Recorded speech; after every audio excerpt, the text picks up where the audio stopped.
What's up, Vibers? Welcome to this beginner's guide on Wukong. My goal for this video is to take you from no knowledge of this hunter to being able to play him at somewhat of a decent level your very first time. And we're going to do that mainly by taking a look at his weapon and his abilities, understanding the mechanics of each and how those can combo together effectively. We are only 48 hours into 1.0 here, so all the equipment build armory stuff is super new. At the end, I'll mention what I think is going to be good on that front, but this video is going to be much more focused on the mechanics of the actual hunter itself. All right, so I've been having a ton of fun with this guy over the last few days. He is another true melee addition to the roster. Not that many true melee hunters exist in the game. So when you pick him up, if you've played Brawl or Jin, you're going to get vibes that are similar. He has a little bit of each in his kit with a lot of his own kind of unique stuff. But that same kind of like skirmish play style where you're trying to like in out on Jin to assassinate someone, or like in out on Brawl as a huge disruptor, being able to bait cooldowns, immune it all with your ulti and stuff like that. Wukong has very similar capabilities where he's able to in out, go for huge assassinations, also able to be the main entry for his team, being able to literally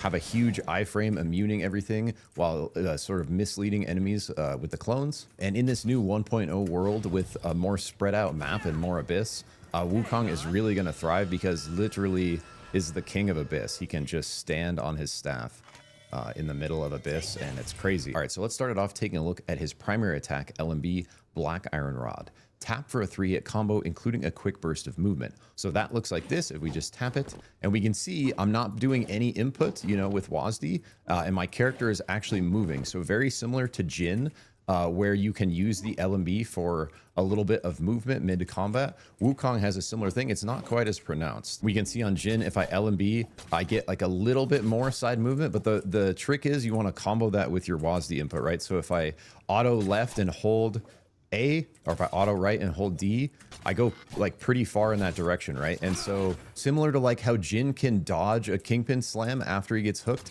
simply by moving with his LMB, Wukong is going to have a similar sort of feeling thing where you actually can use the base LMB just to dodge. And so same thing here, if I just click, I move like that, but if I'm holding A or D, I get a lot more movement out of the impulse generated from the auto, right? So think about this 3-tap combo.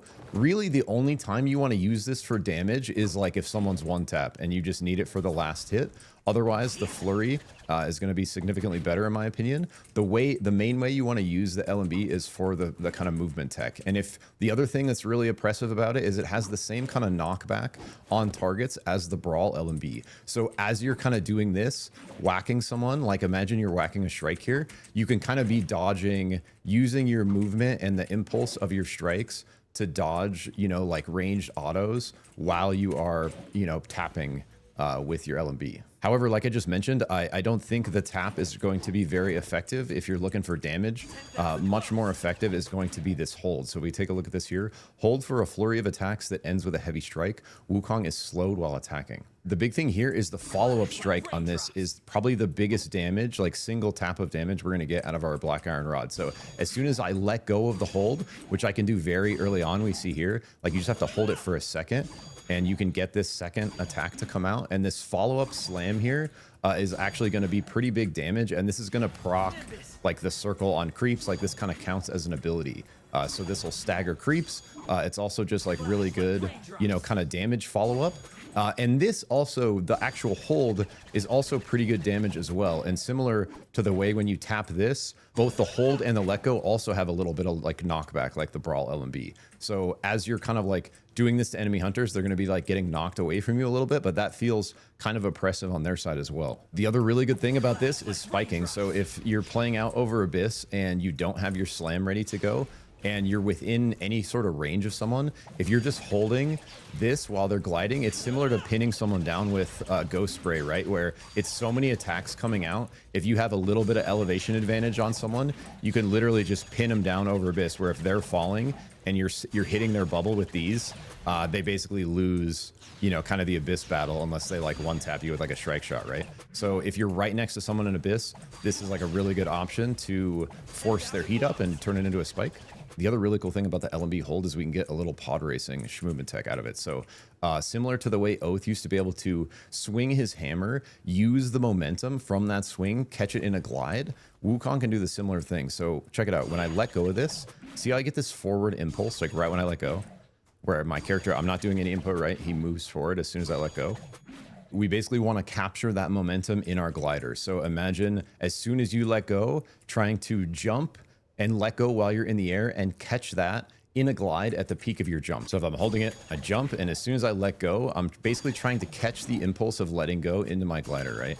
And so if I start to do it in sequence here, you know, I imagine when someone practices this, they're going to make it look a lot better than this. And you can definitely get kind of tighter movement out of this. Flash like raindrops.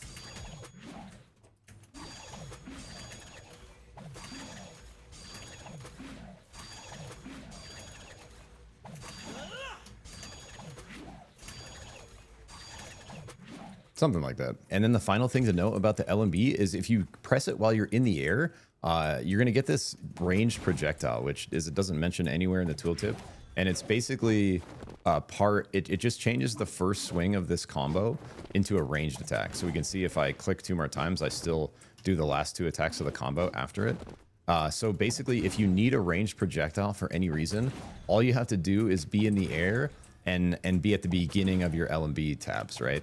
And so you can kind of have this reliable ranged projectile for certain things like sniping a spike, you know, one-tapping a screamer that's coming at you, just different situations where you might need a quick projectile. All right, now let's take a look at kind of the bread and butter of the kit. This like feels equivalent to like Jin Q in the sense that it's sort of a 2-part combo where you go, you know, like Q1 into the Q2 dunk, but this actually has 3 parts. So this feels wonky if you don't really understand what's going on. But once you kind of get like the stages of this, it's going to feel way better. So you want to think of this as essentially 3 stages of action as part of this RMB. So the first stage is when you hold it, you're going to have this climbing stage where essentially as you hold this, it's going to stop all your movement. It's going to bring you up in the air, and it's going to give you this shield, right? If that shield gets broken, you fall. Similar to like a Luna backpack. When she scoops a wisp, if the shield gets broken, like she drops the wisp. It's the same kind of idea. And keep in mind, you can do this out over Abyss, right? And sort of just completely reset things. You can get dunked out of this. So like a brawl, if he runs up and dunks the bottom of your staff, you will get dunked. Same thing if like a KP or a Jin goes for a dunk on the bottom of your staff. So you're not completely safe out here. But if you kind of hold space, you have the threat, you know, of trying to dunk them before they dunk you. But just keep in mind, if you're, you know, kind of up there and a brawler Jin is able to catch you off guard, they can just put you down off your staff. So part 1 is the rise. Part 2 is just when you let go. So watch when I let go here. Look how much kind of time we're just, so you have the charge up phase, then you have the let go phase where you're kind of just hanging out in the air, and you can hang out in the air for kind of a crazy long time with this, where once you get up, and I'll show you, there's some movement with the shift where we can kind of do this instantly. But once you're up here, you have a lot of time on the way down to line up your slam. So the biggest mistake that I was making early is trying to just smash this, and it feels way worse. Because if you're just kind of, the only time you really want to double tap this, like instantly, is if someone's right next to you and they don't have a shift and they can't get away, and you need that instant slam or the instant dunk in the sweet spot, right? And so there's certain situations where the double tap where you do it instant like this is going to be good, but they're going to be like kind of few and far between. That's generally not going to be the main way you want to use the staff, because it has a lot more kind of potential. But in the right situations, just going for the double tap is good. What you do want to avoid is if you're chasing someone like this way, if you double tap, it completely stops your momentum, right? So if they're right here and I think I can hit them, you know, at my max range, but I just double tap, I'm gonna like miss if they're running left, right? Because it stops my momentum, see? But you saw me do it by accident right there.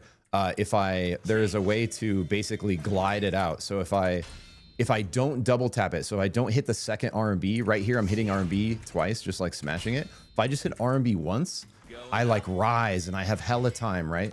So kind of a big mistake I was making early on is you really want to almost always like, right, you know, click it once, and then you have a lot of time, like at least a full second, even with no other input, to look for the follow-up slam here, right?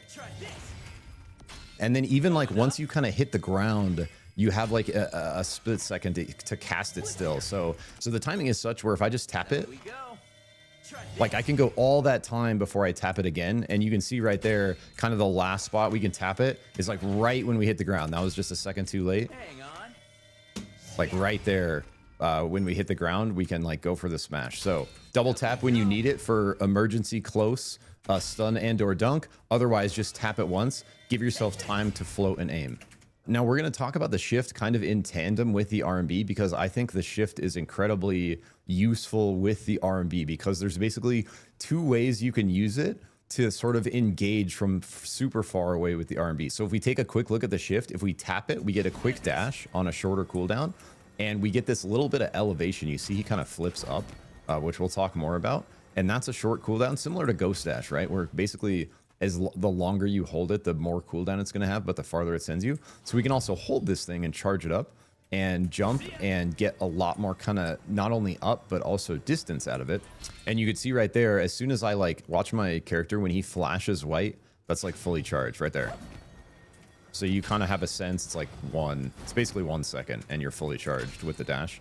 Otherwise, you can do a quick tap on short cooldown. The other thing that's interesting about this is you're going to get primary attack speed right after you do it. So if I see I left click tap here, if I shift, left click tap, it's over here. But it's a good, like, it's a good 2 cycles through this 1, 2, 3 that you can actually rip out pretty quick. And so it changes the left click speed, and it's honestly a little hard to tell if this affects the hold. So here's the hold without the shift. Then if I shift. So back to my previous point, the main way you're going to want to use the shift with the RMB here is essentially, there's 2 ways. The first way is if you charge it beforehand, shift beforehand. So now what I can do is I can jump, shift my way forward. If I tap RMB, don't double tap. If I just press it once, you're going to get basically maximum distance. You're going to be able to instant climb the pole is what I'm trying to say, because the RMB, this hitbox is based on your elevation.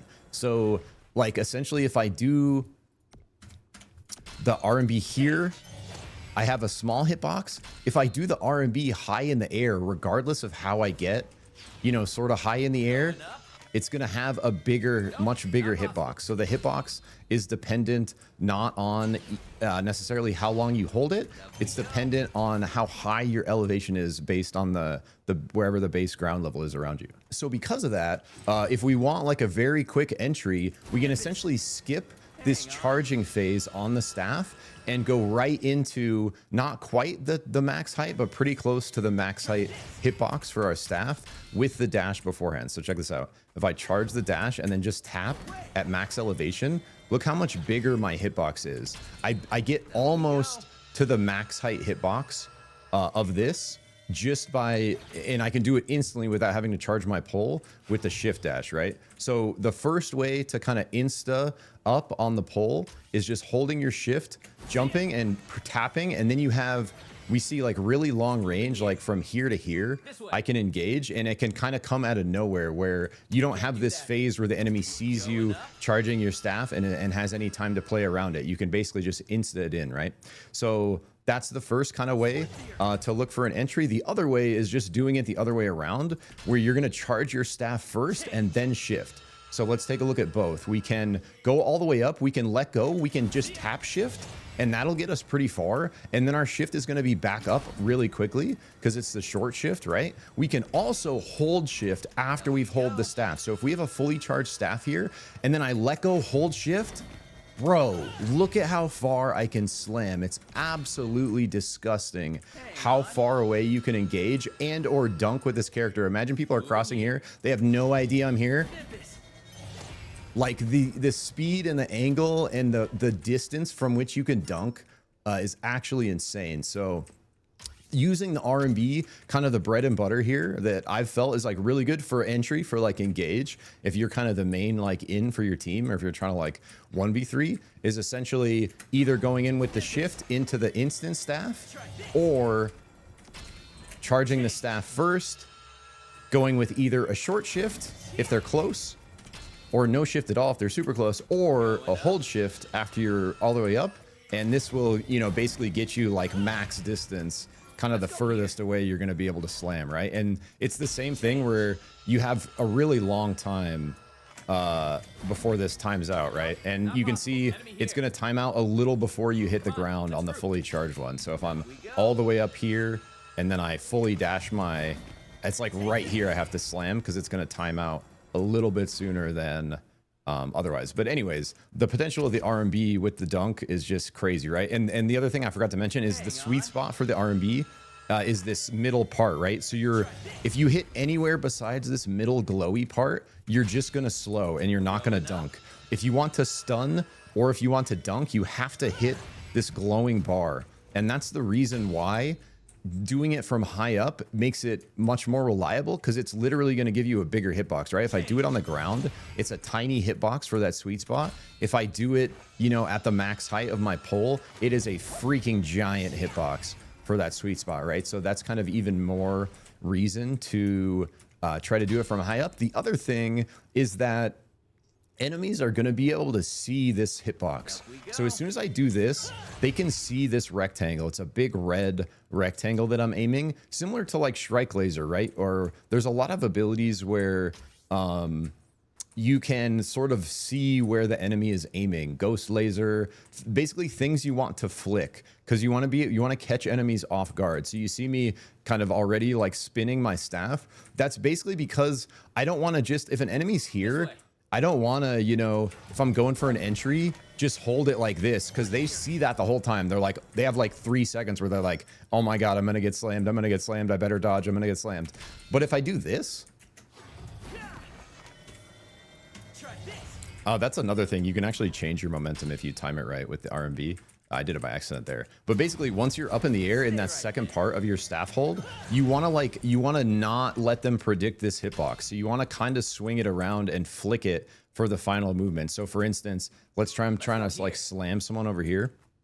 And let's say I'm doing the big one and I'm fully charged. I might want to do something like this, right? Because they're not going to see that red box until it hits them. The red box is going to be facing this way.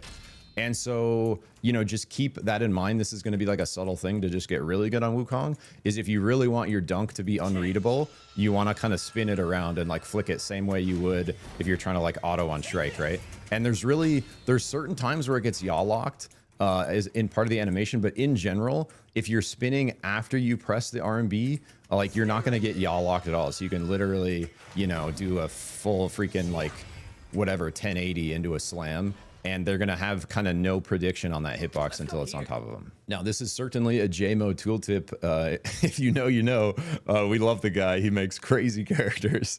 But taking a look at the very bottom of the tooltip, kind of the last thing we haven't mentioned here, the tip of the staff deals 30% extra damage to targets with less than 30% health. So again, similar to Brawl Sweet Spot on the RMB tap, this does have execution damage. Keep in mind the execution damage is only kicking in when they're below 30% health. So it's only going to be on, you know, when they're at the lower third of their health bar, but 30% extra damage is a lot. So if you're able to catch someone low in the sweet spot of this, regardless of if it stuns or dunks, it's going to do a lot of damage to kill. Last thing I forgot to mention about the slam usage is basically just using it for the shield, right? So once you're kind of in combat skirmishing, if people are about to like go on you, or you see something that's about to hit you, a lot of times you can soak it with this first bit of shield. So you can even use this as a quick way to like soak damage if you don't have your shift and it's going to be unavoidable. And then you can follow that with a slam still, right? And so not only can you use it, you know, for this very powerful offensive threat,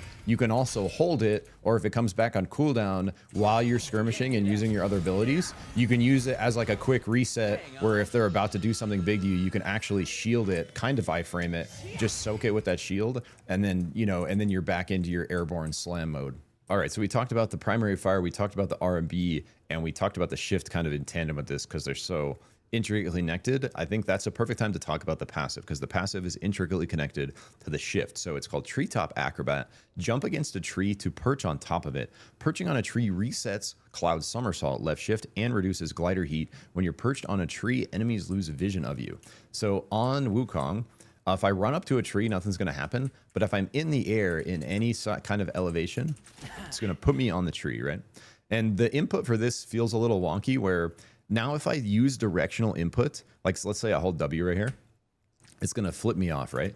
You're going to find that there's times where your directional input will not flip you off. And I'm not sure what that is, but there is some times where this directional input doesn't work, and that might be a bug. But essentially, you don't have to jump or shift off of here. You should literally be able to press a direction, like I just pressed A, I pressed D, and you get a little flip off, right? So you can like charge shift on the tree and shift off of it, but you are most of the times going to want to use this extra, you get an extra free little shift flip off of it when you just move, right? So when you're using the trees like for movement, you want to touch the tree, then just use movement to get off the tree, then shift.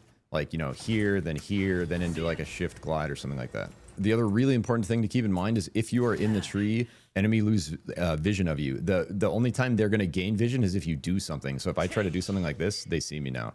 But if I'm just, you know, in the tree, they lose vision. So I can use this very much to scout for my team. And if there's a tree in like a forward position, you can literally use a tree to play off of. And similar to what we were just talking about, you can get a crazy entry off of a tree using the RMB Shift combo. You can get it even farther because you get this extra little movement off the tree. So check this out. If I just press D, I'm going to flip off the tree this way. Then I'm going to charge my shift. Then I'm going to tap RMB, and I'm going to be able to slam like here.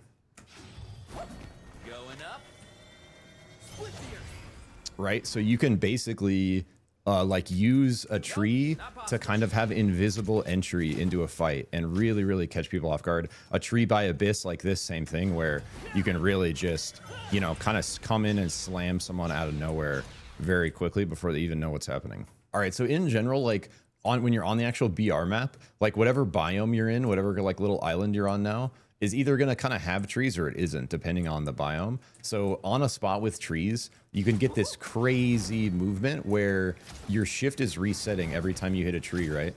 So you can literally, you know, kind of tree hop, and every time you hit a top of one of these trees, you're invisible, right? And here's an example where, look, my movement, I'm hitting WASD, it's not taking me off the tree. So this must be a bug of some kind. It's kind of annoying, but when you get this little bug, you just need to actually shift off the tree. It's actually really annoying. But in general, most of the time, you're going to be able to just move off of the trees and get this extra flip, and that's going to reset your shift, right? So for traversal, like hopping off the tree, shifting, gliding into another tree, like if there's trees around, you can really outrun everyone like this. And then as soon as there's not any trees, or if you need to connect between trees, you're right into your like pod racing momentum, right? So overall, Wukong just has a sort of a disgusting amount of kind of like Schmovement tech he can work with. The other thing to keep in mind is it's going to fully reset glider heat. So this is like very, very niche that I haven't even like used it yet. But if you're in a situation where, you know, you're like out of glider heat and you need to reset it real quick and you're able to find your way to a tree, it doesn't reset it fully, we see, but it takes like half the bar away. So you can use it, you know, nearby abyss if you're trying to outplay, you know, do something with glider fuel. But we can see right here, it's not letting me on the tree until I'm above the elevation, right? So I can get above the elevation, like not with a mantle here because I'm getting stuck. But as soon as I get above its level, I'm in it. All right, now moving on to our final ability before our ultimate, ambush spin attack. So this is basically a two-part ability. The same way this is kind of a three-part ability where we have the, you know, the first part is holding, then we let go, and we have this phase, then we have the actual slam as the third phase where we press it again. This is a two-phase thing where when we press it, we turn into a tree. We can still move as this tree, but in general, you're not going to really want to. This is great, like just like the tree power disguise. You can actually use this to be really creative in game and set stuff up for your team and the tree actually matches the biome you're in now too. So it's not going to look like an obvious tree unless you make it look super obvious. A lot of times, you know, you can line it up somewhere where a tree might look obvious. And so all of a sudden, you know, I'm here and I maybe look, if someone's not perfectly familiar with the map, they might think this is a normal tree and they might have no freaking idea that I'm about to do this to them, right? And so you can use, you know, the tree, the first part of this literally just as cover, as a disguise. If you're running away from an enemy team and you really need to live, like, and you're, you know, gliding or whatever, and they see your movement, if you can just like get around a corner and turn into a tree, like the odds that they are checking every tree is like really low, right? Like once people get used to Wukong maybe, but very often, like if you can just find a split second out of vision and you're in a biome where trees exist and you can just find a corner, you can, you know, turn into a tree, and even more likely, like they might even check this bush, but they might not check the tree, right? So just keep in mind, like, it's a very good tool for not only scouting ahead of your team and getting intel, but also just for, you know, actually like living, surviving, running away so that you can, you know, live long enough to get your team back and find another fight. So that's what happens if we press it once. If we press it again, we're gonna go into this spin attack, right? So this ends up being like actually a really big part of Wukong's damage, in my opinion. His burst, where, you know, this slam, it can do good damage, but it's a lot more about the like dunk and the crowd control angle. It definitely can, it has the execution damage. It's really good for execution kills, like final hits on stuff, especially with its range. But for like kind of our main pump, especially with this upgraded, we're gonna get a huge amount of DPS if someone's anywhere within this circle and we get the full spin on them, right? So when we kind of have pressure on someone and we're doing our LMBs like this and someone's on top of us, like very much I try to use this ambush like when I know I'm gonna have full uptime and they're right next to me, right? So if they shift onto me forward to like try to slam or something, and I know their shift is down, like I want to do a really early spin and just do huge damage right there on them, right? Same thing if I see them shift away and I have an angle to follow. Like basically if someone's shift is down and you're on top of them, that's like a perfect time to do the spin. The other thing to keep in mind is if you're zooming in on a fight, like with your pod racing, like you can very much use your pod racing to like get on top of someone and then go for a big spin, right? And the other thing to think about is you can like kind of hold the second part and you can shift it in forward. I end up not doing that a ton because I end up using the shift with the RMB a lot. But you absolutely can, if you're looking for a good kind of angle with this, you can like tree first so it's, you know, done, and then you can like shift out of the tree and you can spin, you know, like you know, you can like basically get the spin a lot further away from yourself than you otherwise would if you are, you know, wanting to shift it forward. The other thing is you actually can shift during the spin, right? So if I start my spin and they like dash away and I can follow it with a quick dash of my own, you can actually, you know, kind of trade dashes and match them and keep them in the circle the whole time. All right, so the other thing about this is it kind of like rises you up a little bit when you're over Abyss. So like if I drop down, see how I kind of, it like rose me up from the floor a little bit. And keep in mind, you need to hit it twice. Like if I just do this, I'm a tree and I die, right? So you have to double tap it pretty quick. Like if you're at the Abyss floor, but let's say I'm in a dogfight with someone out here, right?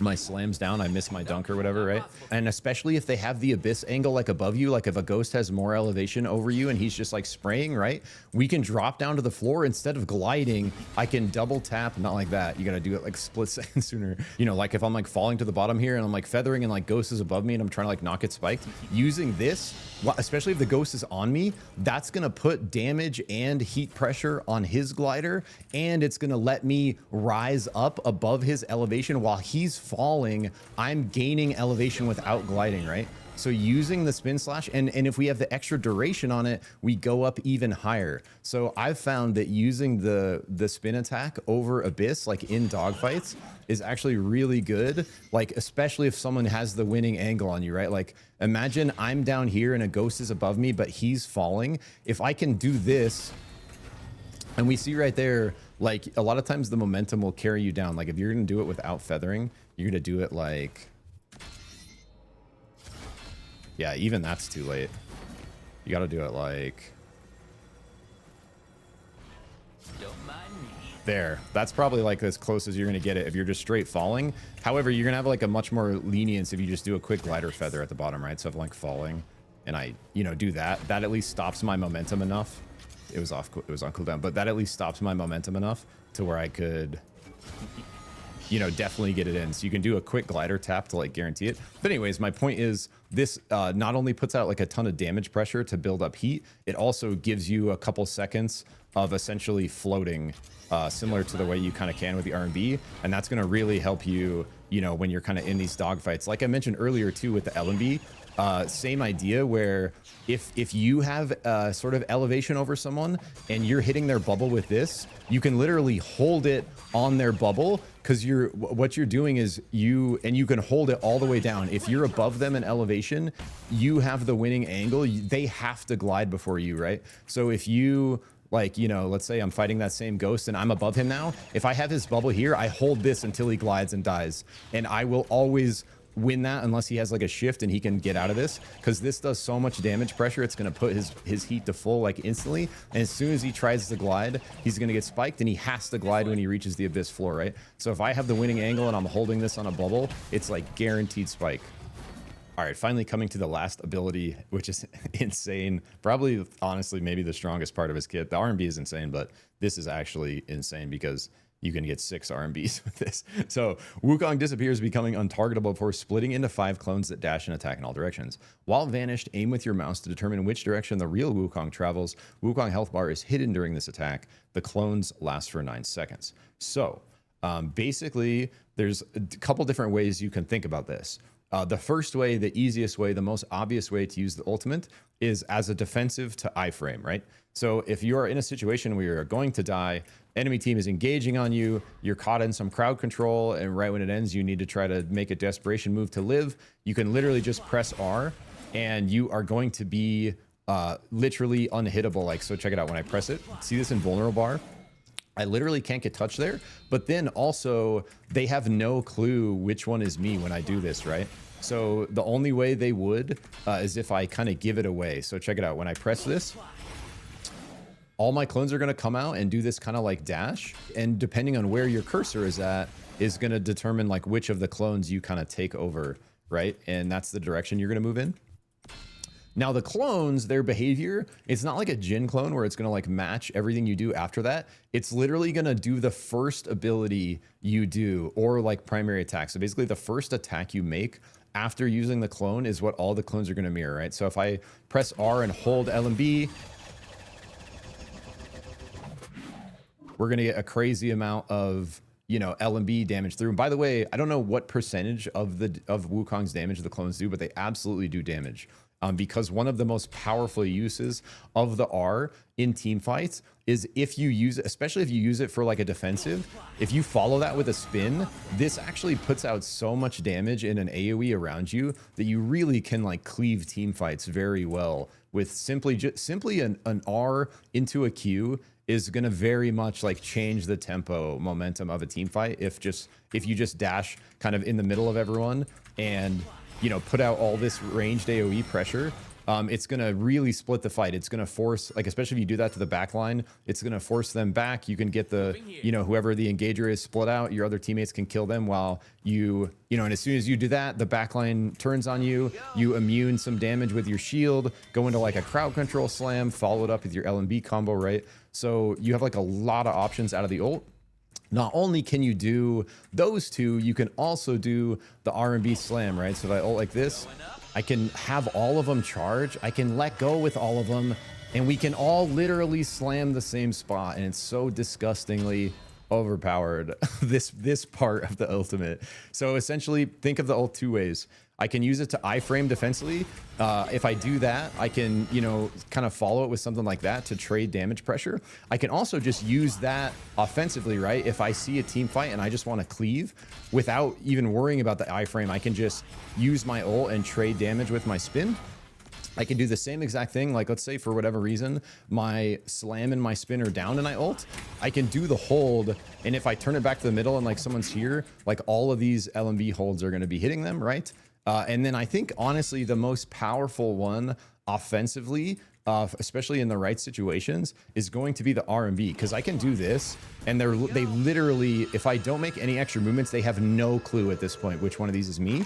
And then if I let go, they are all, I did it a sec late that time, they're all going to have my same huge hitbox.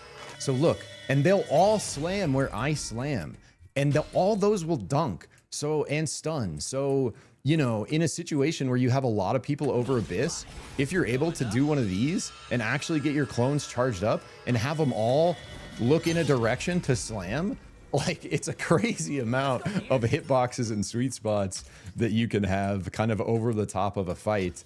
And imagine someone's in the middle of you, like you're in a situation where you're able to charge this up and they're still fighting here, and you can actually slam them with all 6 at once. Like, that's just going to turbo delete people. And so I think the ultimate really makes this guy insanely strong, because you end up using it kind of both ways a lot of time, where when you're in a fight, if some kind of crowd control, you're kind of, you know, let's say you're going in with an RMB entry, right? Let's say I'm looking over here and my team's kind of, you know, over here, and I go for a big slam entry and we're fighting, right? This team turns and uses all like a cooldown on me to try to crowd control. I ult, I spin. That's so much pressure here. They don't know which one is me. I could have done that backward. I could have, you know, basically depending on where you're wanting to have your position be after that in the fight, you can do it in any direction. And that's going to just put out huge AoE pressure. And by that point, you know, your team is looking to follow up and you're looking for like 1 or 2 kind of LMB combos. As soon as they turn to look on you again with something, you know, you can soak it with a shield into another slam. By that point, your spin's going to be close to back up. And so you really just have like an insane amount of options in combat with this guy. And keep in mind, during this whole time, if there's trees around, I can get a quick freaking dash reset. If an enemy's like got me targeted, I can like have them lose vision real quick and then, you know, do a quick escape over trees. Like there's really just, yeah, he has like a really, really cool kit in the amount of options you have at any given moment during combat. And the same way I was talking about like the spin attack over Abyss and like using it at the Abyss floor to like live and buy you time, you can do that same exact idea with the ult, where let's say that same ghost is on top of me. Even better, like let's say it's like a brawl and he's looking for a dunk. That's like a really good, even better time to use the iframe right there, right? Because it doesn't give you the same like height stopping as the spin does, but it does give you a little dash, right? And so if you let go in time, you will get a sideways dash out and you can actually get really low, immune a dunk, and like live in that scenario. So same, you know, ways you're using it on land. In like the worst case Abyss scenarios, you can also use it to, you know, literally iframe dunk from Jhin, from Brawl, from KP, Oath, anyone that's looking to put it down on you. We can look at the ability maxes here real quick, because I think so far, just from the bit I've played him, this one seems like the clear winner for the final upgrade. So if we look at the final upgrades when we go to rank 4 on these abilities, keep in mind, if you're newer, you can only take one ability to rank 4, which gives it this special upgrade. So we see at the tooltips here, this one's double spin duration, the left shift is heal over time while perching in trees, and the RMB is double climb speed. And for all the reasons we've talked about with the RMB, I don't think the climb speed ends up being super valuable. There's a lot of reasons why we don't really need it. It could be situationally useful, especially if you're really playing around the shield in combat like this, right? But even then, you know, all it's going to do is let you get to a higher elevation to have a bigger hitbox on this faster. And we already looked, you know, at several ways we can literally just skip that step and do it ourselves with like the shift. So, you know, I think that one could be situationally decent. I think this heal over time while perching in trees, same thing, where it could be situationally decent if you're really playing around trees. But, you know, this one is going to lose value. Any biome you don't have a tree, which ends up being a good bit. Any final circle that's over a lot of Abyss or stuff. And one of the main relics I do really like is Overgrowth, that lets you use Tree Prison. Trees on command, but even then, it's like a 45-second cooldown. So you can play around trees, but it's not 100% reliable. So if we take a look at the upgrade for the ambush spin attack, it doubles our spin duration. If we read this tooltip, recast to exit the disguise and launch a spin attack, dealing 720 damage per second in a circular area. Okay, so first of all, that's a huge damage number. Second of all, it's per second, right? So the longer we spin, the more times that's going to proc. So we can literally get double the amount of damage out of this ability by taking this second upgrade. And if you compare that to the value of maybe healing a little bit when you're in a tree or climbing the pole a little faster, in my opinion, it just seems so much better, because it's going to make this ability do literally double the damage if someone's on top of you, because you have it up for double the time. So you're going to get this damage per second in twice the amount you do with the initial spin. All right, super quickly, taking a look at equipment. I do not have everything unlocked here by far, but just right out the gate, one that's really cool with Wukong, because of the amount of tree interactions he has, is Overgrowth. And this is also like a blue one, so I guess on the kind of cheaper end. I don't really know how the actual, like, you know, price works when it's in the shop. But basically what this is going to do is you're not really going to utilize the first part of the passive, which is kind of why it feels bad, because half of it you're kind of wasting, because this effect, you get like almost a better version if you jump, because you're Wukong, right? So instead of moving through the trees, you can move over the top of trees, and that's going to reset your shift. And you also get the little movement dash off the top. So you're not really going to use this part of it, although you can if you want to. if you want to actually like be in a tree.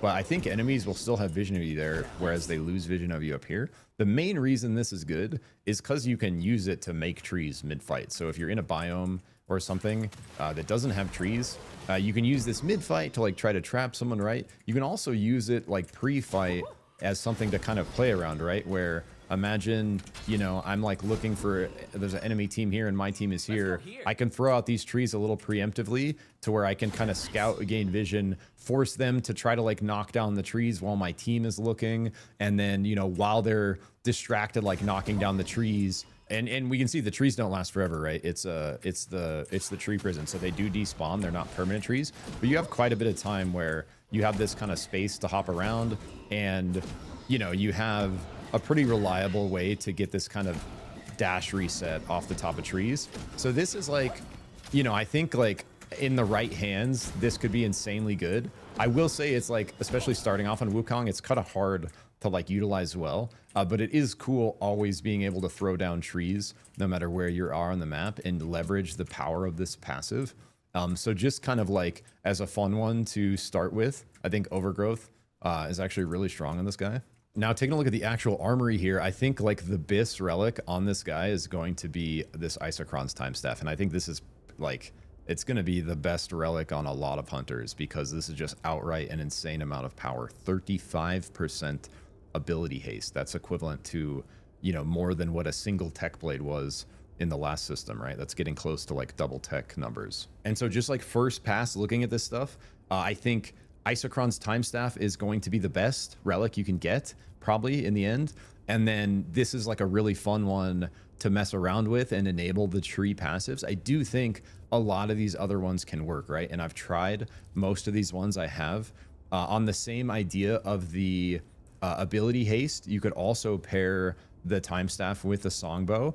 And this is going to make it so anytime you get a little poke with your LMB, which you end up getting a good bit, you're going to reset 1 second of your abilities cooldown. So not only would you have, you know, 35% more base with a fully upgraded time staff, you'd also be getting 1 second off every time you're tapping with an LMB. So you could just have, that's going to give you more slams, that's going to give you more spins, that's going to give you more ults, right? So the only thing it's not helping is our dash cooldown, which is probably the lowest value cooldown in his kit anyways. The dash can enable some of the other ones, but even with no dash haste, we saw just then when we were in game, it's like a 4 second cooldown on the short dash, right? And the dash resets on trees, so you don't really even need dash haste if you're playing around trees, especially if you're running something like Overgrowth where you have those kind of reliably.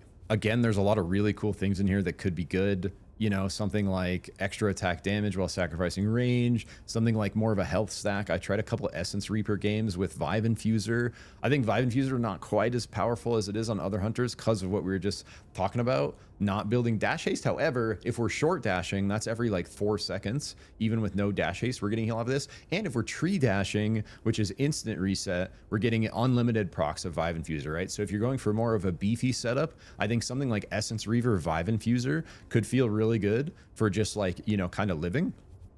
I think this last bite to me seems like it's going to be kind of broken in the way that Last Stand was broken. It's basically like a better version of Last Stand kind of with like these extra like overdrive effects on it. But I think this one could be really good just because of the nature of a melee character. Same way it's going to be really good on like, you know, Brawl or Jhin or Shiv. If you want to lean even more into the tree angle with Overgrowth, you could rock Upper Cutlass, which is going to let you not only punch enemies, but also punch trees into them. You can trap them in the tree prison, then punch them with the Upper Cutlass. That's like one of the clips, you know, we saw in the teaser trailer. This Ultimate Diadem one is pretty good with Wukong. If you're looking to really play off those ult combos, this is going to give you, you know, move speed, damage and stuff, and your mana and your abilities aren't going to cost any mana when you do them right after. That's one thing I found on Wukong that is annoying sometimes, is running out of mana. So if you're doing a lot of abilities in a row in an extended fight, like especially in endgame, there certainly are situations where you can run out of mana. It doesn't happen all the time, so I don't know if it's necessarily worth like sacrificing power to build a mana item, but it's something that happens enough that you need to think about and play around. I haven't been able to test this one, but in theory, depending on how his LMB works with this alternating thing, the Thunderbolt could be a really good one for Wukong. And there's definitely other, you know, options that could work. All this stuff is so new, guys. Literally 48 hours it's been out. We've all kind of seen it and what it is. That I really just encourage you to experiment with the stuff you have. Keep trying to unlock more stuff and play around, because I think in the end there are going to be a lot of viable builds with different setups you could work on Wukong. Taking a quick look at grips, this is like a little harder of a puzzle in my opinion, and I'll say just right off the bat that like a lot of these grips are not great. Like the ones I have are not great for Wukong. And so I've literally been buying this ability haste, dash haste one still. So I still go double gray grips even with these green grips unlocked, because ability haste is huge for the reasons we were just talking about. Same reason we want to build time staff, and then just the extra movement speed and dash haste with the shift seems like the next most valuable one. However, there are definitely some other options here, and I think there are some strong ones that I don't have unlocked. Low-key one that I think could be good that I didn't get to try yet is if you are going for like a beefier build, like if you're going for like an Essence Reaper Vive Infuser type setup and you're trying to be a beefy engage Wukong, something like this Greenwood Grasp could go kind of hard because it would help our mana issues with 100 max mana, giving us a bigger pool to work off of.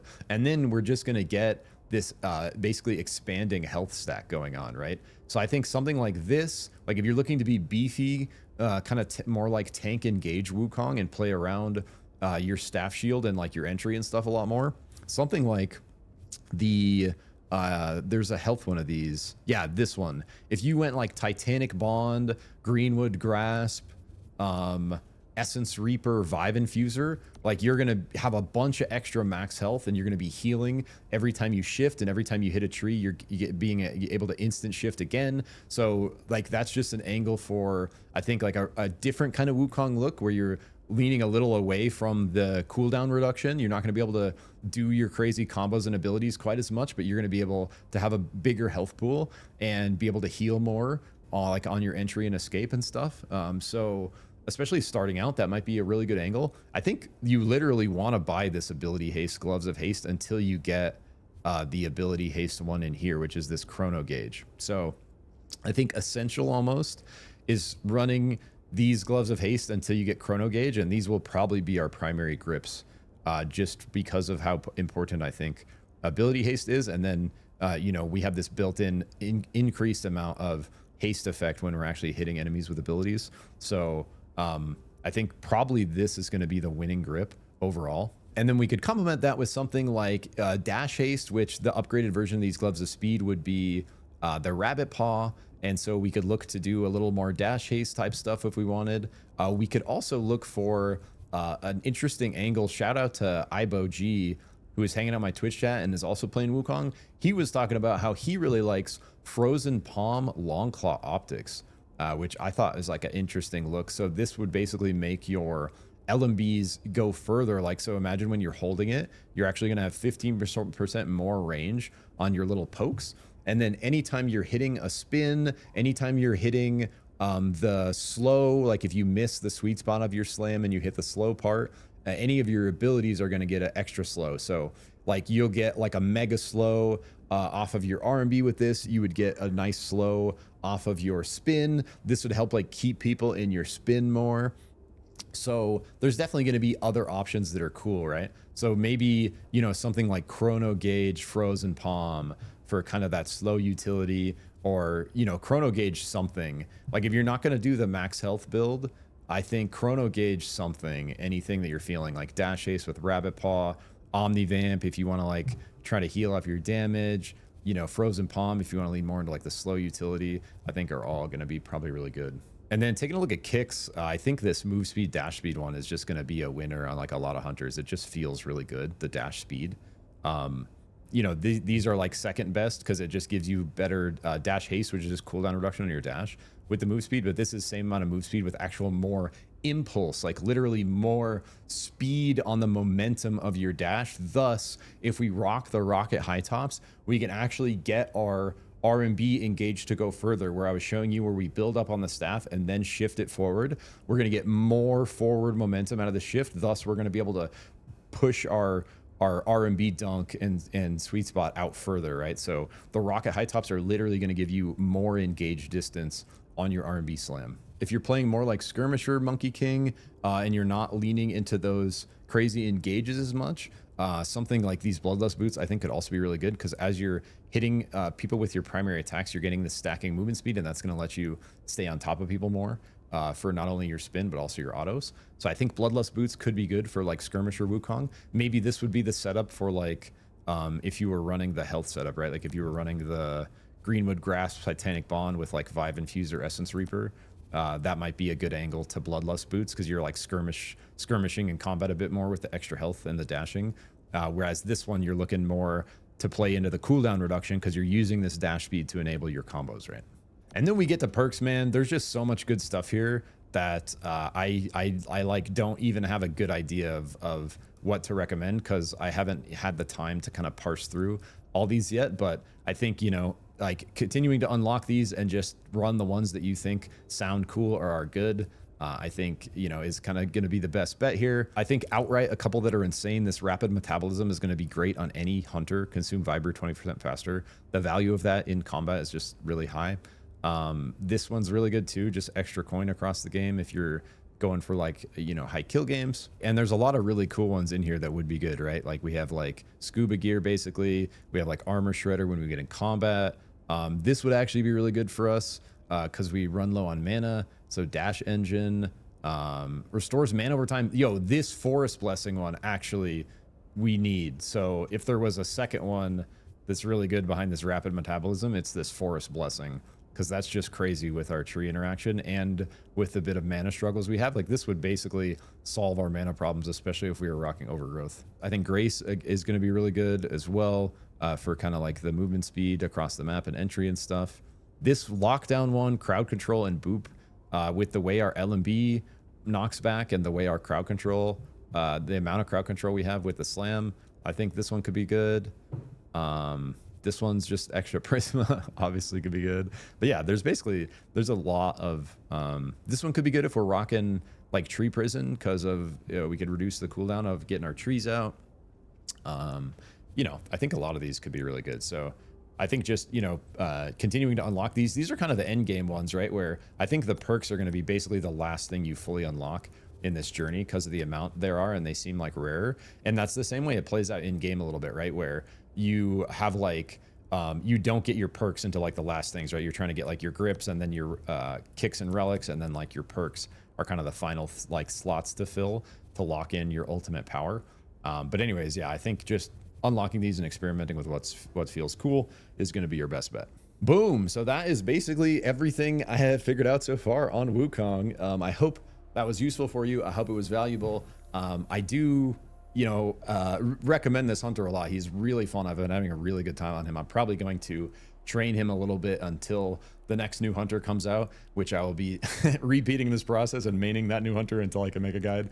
But, you know, I only had 48 hours with this guy to make this. I played for about 24 of those. So it's still very early on. There certainly is going to be new cool information coming out on Wukong that's not in this guide. But I think fundamentally for the mechanics, this is sort of the base level of what's happening with his abilities and the way they combo together and the mechanics of them, that if you understand this stuff, it'll give you a really strong starting point to play Wukong well, and that will let you evolve into the more advanced tech and potentially figure out some new stuff for yourself. So, and in my opinion, that's one of the most exciting things about new hunters in SUPERVIVE is they have so much depth to there's so much depth to the combat mechanics in general. Finding the really cool ways that new hunters can kind of, you know, find their own little niche in that combat system is like really, really cool. So I really hope you are enjoying your time in 1.0 and having a great time out on the breach. I know I have been, and I hope you have a lot of fun on Wukong. So with that, I just want to thank you so much for watching. I want to remind you to take care of yourself and keep vibing. Catch you next one. Peace.